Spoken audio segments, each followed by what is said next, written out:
சின்ன மருமகள்ல அடுத்து என்ன நடக்க போகுதுன்னு வாங்க பார்க்கலாம்.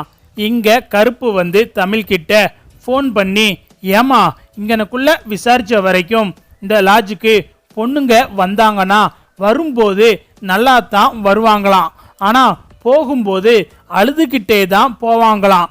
அது மட்டும் இல்லாம ஒரு பொண்ணு இந்த லாட்ஜுக்கு ஒரு தடவை வந்துட்டாங்கன்னா அடுத்து நிறைய தடவை வந்துட்டு போவாங்களாம் அப்படின்னு அந்த ஆட்டோக்காரர் என்கிட்ட சொல்றாருமா அப்படின்னு கருப்பு தமிழ்கிட்ட சொல்லவும், சரிங்கண்ணே, இப்போ நீங்க கடைசியா ஒரு பொண்ணை பார்த்தேன்னு சொன்னீங்கல்ல, அந்த பொண்ணுகிட்ட போய் விசாரிங்க. அந்த பொண்ணுகிட்ட விசாரிச்சீங்கன்னா எல்லா உண்மையும் நமக்கு தெரிய வரும் அப்படின்னு சொல்லிட்டு தமிழ் சொல்லவும், சரிம்மா நான் இதோ விசாரிக்கிறேன் அப்படின்னு சொல்லிட்டு கருப்பு வந்துட்டு அங்க உள்ள எல்லா இடத்துலையும் அந்த பொண்ணை தேடி பார்க்குறாரு. ஒரு இடத்துலையும் அந்த பொண்ணை காணோம். சரி, நம்ம இப்போதைக்கு ரூமுக்கு போவோம் அப்படின்னு சொல்லிட்டு கருப்பு லாட்ஜுக்குள்ள வாராரு. அப்பந்தான் பார்த்தா அந்த பொண்ணு ரிசப்ஷன்ல நின்று, நந்தகுமார் சார் இன்னைக்காவது வந்திருக்காரா அப்படின்னு கேட்டுக்கிட்டு இருக்காங்க. உடனே ரிசப்ஷன்ல இருக்கிறவங்க வந்துட்டு, எம்மா உனக்கு எத்தனை தடவமா சொல்றது, அவர் இங்க இல்ல, அவருக்கு இன்னைக்கு கல்யாணமா அப்படின்னு சொல்லவும் அந்த பொண்ணு பார்த்தா ஷாக் ஆயிடுறாங்க. உடனே அந்த பொண்ணு வந்துட்டு வெளியே வாராங்க. இதை பார்த்துட்டு கருப்பு வெளியவே நின்றுடுறாரு.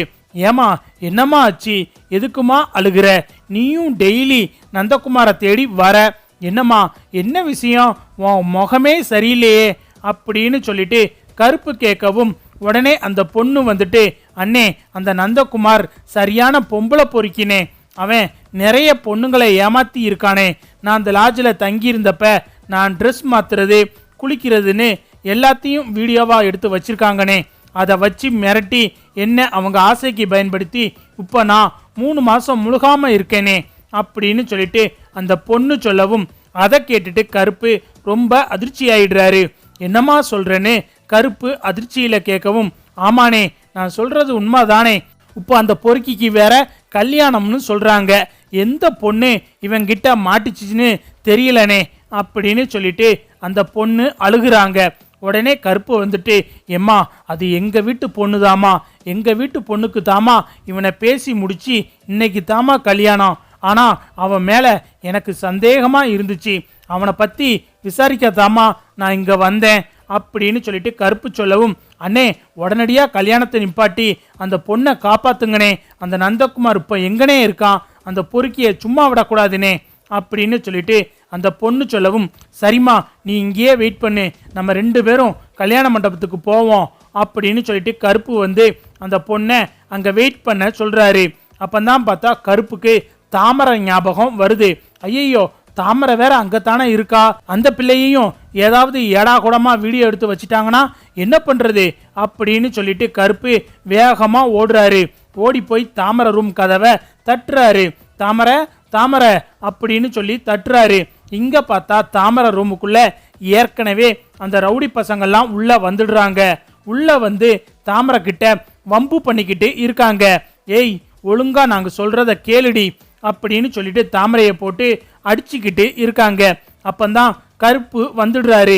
கருப்பு வந்துட்டு, டேய் பொறுக்கீங்களா என்னடா பண்றீங்க அப்படின்னு சொல்லிட்டு கருப்பு வந்து அவங்கள போட்டு அடிச்சு போட்டுட்டு தாமரைய கையோட வெளியில கூட்டிட்டு போயிடுறாரு.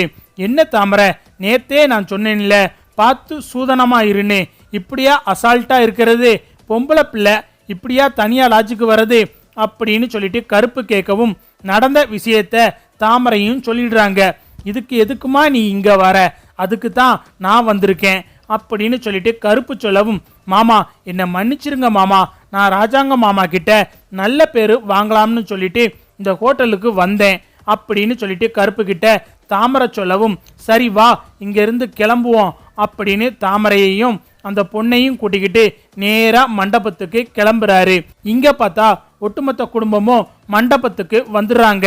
வர்ற வழியில ஆறுமுகமும் கண்மணியும் கல்யாணம் பண்ணிக்கிறதுக்காக ராஜாங்க கண்ணுல இருந்து தப்பிச்சு கோவிலுக்கு வந்துடுறாங்க.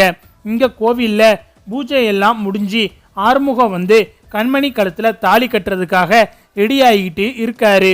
இந்த பக்கம் மண்டபத்துல பார்த்தா கண்மணிய காணோம் அப்படின்னு சொல்லிட்டு ஒட்டுமொத்த குடும்பமும் பதட்டத்தோட இருக்காங்க. அப்பந்தான் ஈஸ்வரி வந்துட்டு இந்த ஆறுமுகம்தான் நம்ம கண்மணிய ஏதோ பண்ணிட்டான் போல.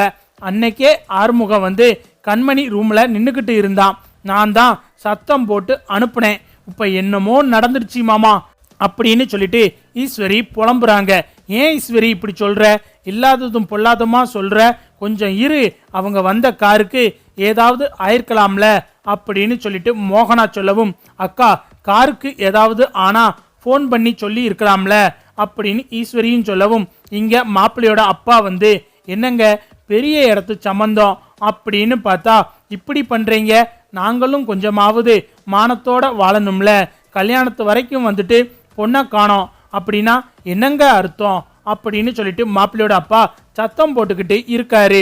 அப்பந்தான் பார்த்தா கண்மணியும் ஆறுமுகமும் மாலையும் கழுத்துமா வாராங்க. அதை பார்த்துட்டு ராஜாங்கம் அதிர்ச்சியாகி நிக்கிறாரு. இங்க மோகனா அப்பத்தா எல்லாரும் அழுக ஆரம்பிச்சிடுறாங்க. என்ன கண்மணி இதெல்லாம் அப்படின்னு சொல்லிட்டு ராஜாங்கம் கத்துறாரு. போயும் இந்த டிரைவர் பயலையா நீ கல்யாணம் பண்ண அப்படின்னு சொல்லிட்டு சேது வந்துட்டு ஆறுமுகத்தை அடிக்க போறாரு. கண்மணியை பார்த்தா காலில் விழுந்து அழுகுறாங்க. அண்ணே விட்டுருங்கண்ணே, எனக்கு இவரைத்தான் பிடிச்சி இருக்குனே, நான் தான் இவரை வற்புறுத்தி கல்யாணம் பண்ணிக்கிட்டேன் அப்படின்னு நடந்த விஷயத்தெல்லாம் கண்மணி சொல்லிக்கிட்டு இருக்காங்க. அதை கேட்டுட்டு ராஜாங்கம் கண்மணியை அடிக்க போறாரு. அப்பந்தான் நம்ம கருப்பு வந்துட்டு அந்த பொண்ணை கூட்டிட்டு வராரு. மாமா நிறுத்துங்க மாமா, என்ன மாமா பண்ணிக்கிட்டு இருக்கீங்க?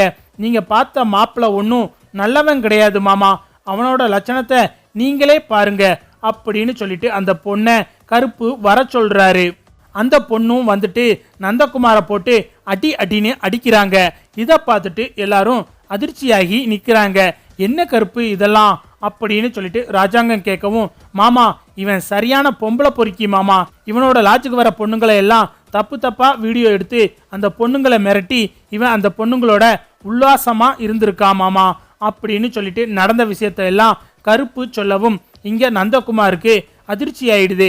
அப்பந்தான் அந்த பொண்ணும் வந்துட்டு, ஆமாங்க இவன் என் வாழ்க்கையவே சீரழிச்சிட்டான், இவனால நான் இப்போ 3 மாசம் முழுகாம இருக்கேன், இந்த பொறுக்கி என்னோட வாழ்க்கையவே ஒன்றும் இல்லாம பண்ணிட்டான், நான் ட்ரெஸ் மாத்துறத வீடியோவா எடுத்து வச்சு அதை என்கிட்ட காமிச்சு மிரட்டிக்கிட்டு இருக்கான் அப்படின்னு அந்த பொண்ணு நடந்த விஷயத்தையெல்லாம் சொல்லிடுறாங்க. இதை கேட்டதும் ராஜாங்கம் நந்தகுமாரை போட்டு அடிக்க ஆரம்பிக்கிறாரு. அப்பந்தான் போலீஸ் வந்து நந்தகுமாரை அரெஸ்ட் பண்ணிடுறாங்க. இந்த பக்கம் ஈஸ்வரி வந்துட்டு, ஐயோ நம்மளை பத்தி ஏதாவது தெரிஞ்சிருமோ அப்படின்னு சொல்லிட்டு கமுக்கமா இருக்காங்க.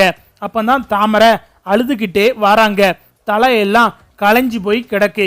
தாமரைய இந்த நிலைமையில பார்த்த சாவித்திரி வந்துட்டு, அடியை என்னடி ஆச்சு உனக்கு, ஏண்டி இப்படி இந்த கோலத்துல வர அப்படின்னு சாவித்திரி கேட்கவும், என்ன தாமரை என்னாச்சின்னு ராஜாங்கம் கேட்கவும், மாமா அது வந்து மாமா இந்த நந்தகுமாரை பத்தி நேத்தே தமிழ் வந்துட்டு கருப்பு மாமா கிட்ட விசாரிக்க சொல்லிக்கிட்டு இருந்ததை நான் கேட்டேன் மாமா, இவங்களுக்கெல்லாம் முன்னாடி நான் போய் விசாரிக்கலாம் அப்படின்னு நான் அந்த லாட்ஜில் ரூம் போட்டு தங்கினேன் மாமா, அங்கே வச்சு தான் அந்த பொறுக்கி பசங்க என்கிட்ட தகராறு பண்ணிட்டானுங்க. நல்ல வேலை மாமா, என்னை பற்றி எந்த வீடியோவும் அவங்களால எடுக்க முடியல, கடைசியில் கருப்பு மாமா தான் என்ன அவங்க கிட்ட இருந்து காப்பாற்றி கூட்டிட்டு வந்தாரு அப்படின்னு தாமரை சொல்லவும், ராஜாங்கம் வந்துட்டு, என்ன தாமரை இதெல்லாம் உனக்கு கொஞ்சம் கூட அறிவில்லையா அப்படின்னு சொல்லிட்டு ராஜாங்கம் தாமரைய சத்தம் போட்டுக்கிட்டு இருக்காரு.